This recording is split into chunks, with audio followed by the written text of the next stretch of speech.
Hello, guys and gals, and welcome to another episode of Skills and Abilities. Today we're going to be going over Armageddon. That's right, we've already covered the Volcanus, we've already covered the Fissure, we've already covered the Molten Boulder and the Firestorm, and now we're on to the last big bad boy of the Fire Tree. Now, one thing to note about Armageddon is that Armageddon is the only skill in the Fire Tree that is capable of being cast while you are in a shapeshifted form.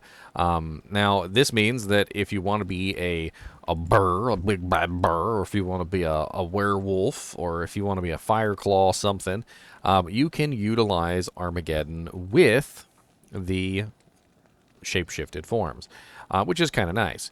It does last for a pretty long period of time, and honestly, it just kind of hits everything around you in a circle.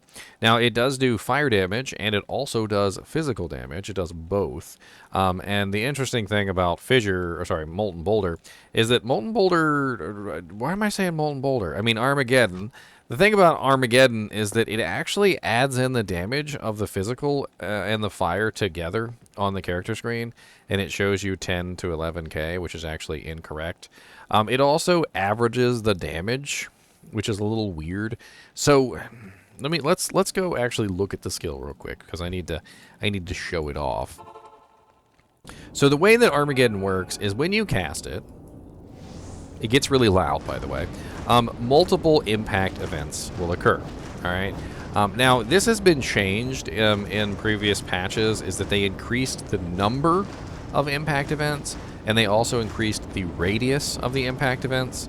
But each impact event is not the damage that's listed here. The damage that's listed here is actually calculating 3 impact events potentially hitting a target, which is rather unfortunate, which means the damage output of the ability is actually far less than it seems, but obviously they can be hit multiple times. Each fire event that appears on the ground is also being listed here at 1,496 damage, and that is also something that is averaged over a number of burn cycles. And so this skill doesn't tend to do as much damage as is actually stated, because it requires multiple impact events to actually reach the damage output that it's averaging. Basically, every time you use the ability, it's kind of just averaging that, hey, any monster within this area is probably going to be hit by, like maybe 2 to 3 of these abilities anyway. So, like, on average, any monster that's inside the area is probably going to be hit by, 3 hits, right? So it's averaging the damage out to give you what it considers to be how much damage it outputs, but each individual strike of Armageddon is actually 1/3 of what is actually listed here, because they have it averaged over 3 potential hits. Another interesting thing about Armageddon is that it cannot be blocked. So whereas some of the other abilities, for some reason, like Volcano, which has physical aspects as well, can be blocked, Volcano can be blocked, Armageddon cannot. So Armageddon will hit you no matter what, because it counts more apparently as a spell, even with the physical damage aspect, which is actually quite strange, because with Volcano, it's actually the physical damage aspect that causes Volcano to be able to be blocked. But with Armageddon, apparently, no, it just doesn't get blocked. So whatever. There's a lot of synergies for Armageddon, but one of them is actually just an increase in the number of seconds. So Fissure increases the number of seconds, and you don't necessarily have to build that one, because it's pretty easy to just spam the ability. And every time you use Armageddon, so every time you cast it, it's just going to refresh the duration. Doesn't have any other effect other than that. It just makes sure that the duration will stay on. It has a 5.3 yard radius, as you can see here. But another interesting thing about Armageddon is movement. So I have often complained about this with Armageddon, is that it seems to lag behind you quite significantly. When you're standing still, I mean, yeah, it's definitely landing around you in a 5.3 yard radius, right? But the problem is that when you're moving, the area it hits is actually lagging behind you quite significantly. So instead of protecting you like it does when you're standing still, which is quite nice, by the way, because when any monster gets within range of you, they get, land blasted by the damage output. But when you're moving, it's not protecting you, it's just behind you. And in this way, I guess you could always just like run past a monster or stand on top of them. But if you cast it and you're running away from monsters and they're chasing you, you can actually dish out pretty significant damage to a monster that's chasing you. And as you can see here, I'm pretty much just demolishing any monster that I happen to run by. And these guys are immune to fire as well. So right now I'm just going to run away from these monsters, or I'll run around them in a circle like this and let the Armageddon just do its thing. Now, Armageddon is not only owned by the Druid. It's actually interesting to note is that Armageddon is also owned by Uber Diablo. Not to be confused with Pandemonium Diablo, who is in Uber Tristram. Uber Diablo is the one you sell Sojas to. I believe Pandemonium Diablo also has Armageddon, though.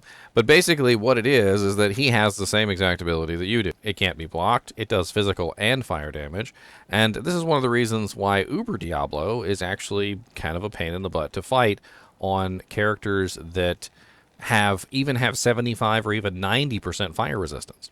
It's because a huge amount of the damage that Uber Diablo and Pandemonium Diablo put out is actually physical, which means that to protect yourself versus Uber Diablo, not only do you need fire resistance, but you also need physical damage reduction.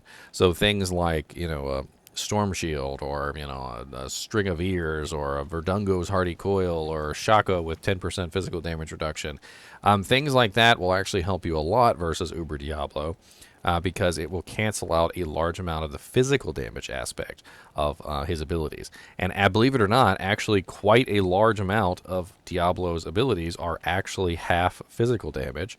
And that's one of the reasons why he'll rip straight through a sorceress that is running 95% fire resistance, because it doesn't matter that you're running 95% fire resistance. Yeah, you've canceled out half of the ability, but half of the ability is not all of the ability, and so he's still dishing out a pretty healthy amount of physical damage to you as well, which just rips straight through most of your HP. When it comes to Armageddon, though, it definitely has a lot of uses, but its main limitation is that you have to kind of be next to the monster. Otherwise, well, it just doesn't do anything. And it doesn't synergize well with some of the other abilities in the tree, like, for instance, Volcano and Fissure, which can be cast at significant range, by the way. So if I wanted to cast Fissure and Volcano, for instance, I could cast them way over here. And my Armageddon's not going to do jack diddly to the monsters that I'm killing over there. To get optimal effect out of all the abilities, especially if you're going to build Armageddon, you pretty much have to stand directly within range of whatever monster it is that you're fighting. Cast all of your abilities within the circle of the Armageddon, so that you make basically just a field of ever-living death. And once you have this field of death on the screen with fissures, volcanoes, firestorms, and everything else that you can possibly muster, everything within this circle generally is not having a good day.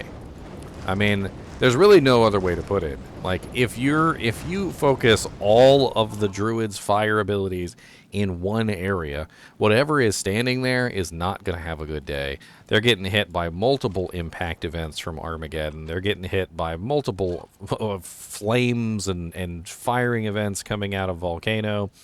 They're getting hit by multiple cracks coming out of the fissure. They get the fire effect from Molten Boulder, which actually is the same fire effect from Meteor, and then you can also hit them with multiple firestorm effects, and all within basically a little tiny, like, 5-yard radius. It's basically the 5 yards of absolute destruction. And that's kind of why they made a rune word called Destruction, because it just made sense. I mean, you're literally just spamming volcanoes and fissures and all sorts of crazy stuff within this little zone of death. And, of course, you're going to have Armageddon running, too, if you're going to do that particular Druid, because why not? And you have just, a field of amazingness. Now, Armageddon is one of those abilities that you just kind of set it and forget it, like Ronco Rotisserie Grills. You don't really have to worry about the ability. As a Fire Druid, you pretty much just cast it once, and then you just forget that you have it on until you need to recast it. And after that, you're just running around with it. Like, you don't even pay attention to it after that.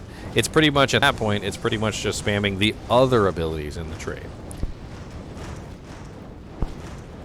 And even as a shape-shifting druid, if you're a werebear or if you're a werewolf and you want to have Armageddon along with everything else, you can do that. But there's one issue, in my opinion, with using Armageddon on a werebear or a werewolf, and that is, well, it has a lot of synergies. To max it out, even if you ignore Fissure, which is the second duration, because you don't necessarily need that one to get optimal effect, you can just cast it more often. You still got to put 20 points into Armageddon, 20 points into Firestorm, 20 points into Molten Boulder, and 20 points into Volcano, which is a freaking butt ton of skill points. That's 20, 40, 60, 80 points to max out Armageddon, even if you ignore the Fissure. I just can't realistically see doing that to get, like, maximized Armageddon. And if you look at the way that Fire Claws works, it's Firestorm and Molten Boulder. Firestorm and Molten Boulder are both synergies for Armageddon. So if you do build Fire Claws, you're going to spend 20 points here. You're going to spend 20 points into Firestorm, and you're going to spend 20 points into Molten Boulder, right? So that's already 60 points that you spent. You don't have to spend the 40 points here, but you still have to spend another 20 points, which is 80, into Volcano, and then another 20 points, which is 100, into Armageddon, which leaves you with very few points left over. You're talking about like 6 skill points left over once you've maximized Armageddon. The synergy requirements for the fire tree are stupid. I've never have liked how ridiculously stupid the synergies are with this particular tree. I wish they would kind of like streamline these a little bit better so that they're not so interdependent on each other. It's just if you build a fire druid, you basically build all the fire skills. Like, you basically don't have a choice. It's spend all of your points in the fire skills or don't have optimal damage. And even Fire Claws also, if you actually want to grab Armageddon, again, you're stuck with, well, I might as well just put all my points into the fire skills. And the only one that I wouldn't get is Fissure at that point. And it's really stupid, too, for Fire Claws, because for Fire Claws, you can't use Firestorm while you're using Fire Claws. You can't use Molten Boulder while you're using Fire Claws. You can't use Fissure while you're using Fire Claws. You can't use Volcano while you're using Fire Claws. The only skill you can use is Armageddon. So it would be nice if they set it up a little bit differently so that Armageddon was a little bit freer of an ability that you can actually build with Fire Claws without having to worry about spending 100 skill points to make it happen. Know what I mean? That's pretty much it for Armageddon. Armageddon is an interesting ability. It definitely does some pretty interesting damage, but the problem with it, in my opinion, is that as a caster, specifically as a caster, you kind of don't want to be directly in a monster's face because you're not exactly the tankiest beast in the world. You know, like you don't have the defenses or the block chance to like face tank monsters. And Armageddon's rather small radius, combined with the fact that it only hits you, makes it very difficult to use for a caster who might be a little fragile. Now, later on in the game, once you get your character all decked out, once you've got your torch, once you've got your Annie, and you've got all your, your sexy equipment, and you're feeling a little bit more, tanky, yeah, you can pretty much just stand next to a monster, and usually you're okay, as long as the monster's not like an extra fast, extra strong, fanaticized Death Lord. But it just kind of, in my opinion, seems very odd to force the caster to stand within melee range to get optimal damage output. And both Firestorm and Armageddon pretty much require you to be within melee range to get optimal damage output from these abilities. It's not always an option. You don't always have the ability to stand directly next to a monster. And I know, because I recently leveled up a Fire Druid from scratch for ladder Season 4 named Taco Hell, and I had a lot of fun doing it. But I was definitely not the tankiest character. I was very squishy, and even though I would force my character to stand in there, even in situations where a lot of the times he probably shouldn't have, to get the damage output for Armageddon. I also died a lot doing it, and yeah. Anyway, as always, get out there and spam some Armageddon on your friends, because why not? They can't block it, so, it's gifts that can't be returned. And as always, thanks for watching, and keep watching.